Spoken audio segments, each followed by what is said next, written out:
films to simple cartoons, the Masons have not left anything to chance in promoting their message of a global government.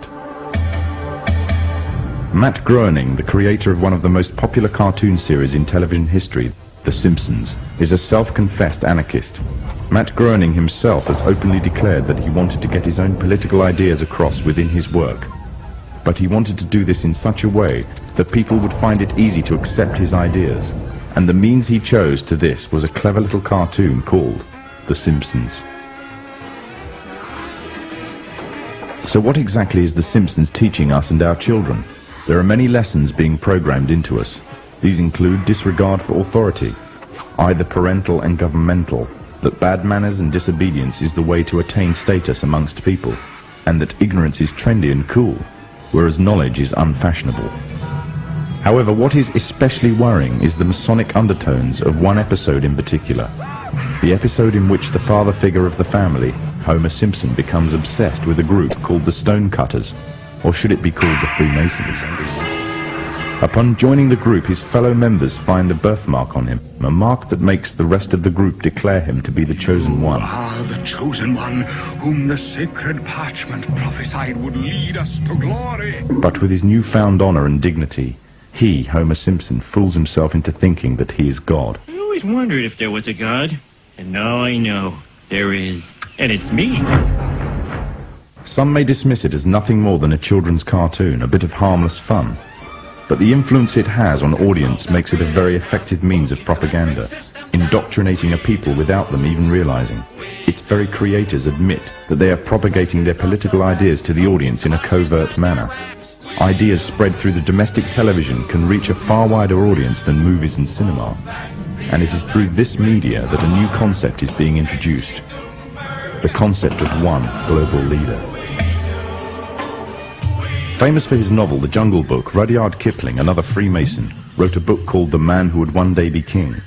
This was later made into a big-budget Hollywood film, starring the likes of Sean Connery, Michael Caine, and Saeed Jaffari. The book is the story of two soldiers that journey to a country on the edge of India, a country that was once rumored to contain great riches, that once belonged to Alexander the Great. Upon reaching the country, the two soldiers are captured by the local inhabitants, a people called Kafirs, named after their country, Kafiristan. When the two men are about to be killed, a necklace is discovered around the neck of one of the soldiers. Engraved on it is the symbol of the Masonic one eye. The Kafirs revere him as their god, and attribute to him the divine attribute of immortality. The man himself first regards himself as a king, and then in his newfound power begins to regard himself really as being a god. From the Muslim perspective, if not that of others, the similitudes that can be drawn from this story are very interesting. The Muslim scriptures, called Hadith, contain many prophecies of the Prophet Muhammad. In these, it is prophesied that a man would arise from amidst the Kafirs, which means infidels in Islam, who would be recognized by his one eye and would be made a world leader, claiming first to be a king and then later to being God, and that he will seem immortal until an appointed time. In another film, the concept of global leader and global government is also strongly propagated. In 1996, the film Independence Day broke all box office records, becoming the 7th highest ranking film of all time. It entranced audiences around the world with a fictional story of an alien invasion on Earth. However, deep within the film's subliminal messages can be found, indicating the Freemasonic presence and the Freemasonic agenda. In the film, there is a military base known as Area 51. It is from here that the military offensive is launched, on which the salvation of the whole world and the future of its inhabitants depends.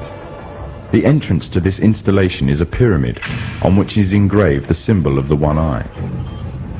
The film shows the USA as the forerunner in establishing a global offensive, involving all the nations of the world, an offensive which is devised, controlled and commanded by one man, one overall leader. The film is part of an upsurge in an upsurge of films and television serials on the topics of aliens, UFOs, and invasions threatening the whole of mankind. These are gradually fueling the growing interest and public unrest on the issue. This is just one of the many ways in which the Freemasons are paving the way for their global government. The Freemasons are using a number of approaches to drive fear into the hearts of the masses, I occasionally think how quickly our differences worldwide would vanish if we were facing an alien threat from outside this world. And yet, I ask you, is not an alien force already among us?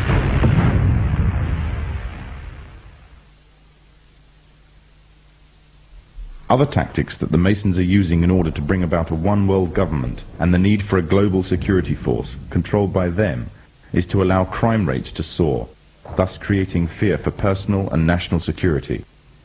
The drugs industry, according to official estimates, is in terms of monetary value one of the largest industries in the world. The countries of the world are currently involved in trying to solve this problem on a national and international scale. The United States, for example, has a huge and growing drugs problem, the direct result of which has been soaring crime rates, which continue to increase at an alarming rate. Backed by the growing levels of public demand for tougher action, the government has justification to use heavy-handed, overt and covert operations to combat the drugs problem and satisfy public opinion. However, certain disturbing facts about the American drugs war throw a shadow of doubt upon its credibility and the motives of the government. It is commonly believed that during the 1960s, J. Edgar Hoover, the then chairman of the FBI, allowed the drugs trade to flourish within the African American community in an attempt to undermine the black community's uprising within American society. During the 1980s, with the threat of communism taking over Central America, money was urgently required to finance the rebellion movement against communism, and to raise this, the CIA allowed drugs to be traded into America. Revelations by the American Senator, Jack Bloom, who was part of an investigatory committee into the matter, confirms this. The pathetic justification given by the FBI for using drugs to subdue the African American community in the 1960s was that the black uprising was in actual fact a communist attempt to undermine America's involvement in Vietnam. During the Contra Wars in the 1980s, the scapegoats used to justify the flow of drugs into America were once again the communists. However, today the threat of communism no longer exists, yet the drugs trade is still flourishing in America, and the trade in international drugs trafficking is soaring, raising the question as to why.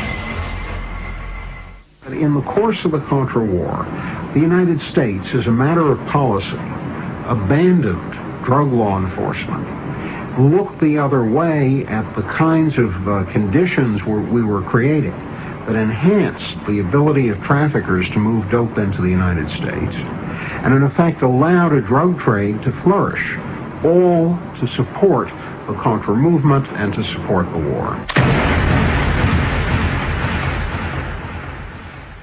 Historically, the Freemasons have used or created problems within society to turn and manipulate events in accordance with their agenda. The rising drugs problem in America gives the authorities of all the justification needed to use stronger, heavy-handed tactics on an even wider scale. Already major transatlantic operations, as well as American and Latin American operations, have been undertaken to combat the drugs epidemic. It will not be long before there is significant backing for a strong global offensive. Distortion of the facts and usage of manufactured and biased statistics are the tools of the Freemasonic governments of today, as well as creating a public need for greater national and global security. Rising rates of crime, drug abuse, and the increasing threat of terrorism act to serve the purpose of promoting greater control of the masses. Control of the masses means the complete control of every aspect of human life.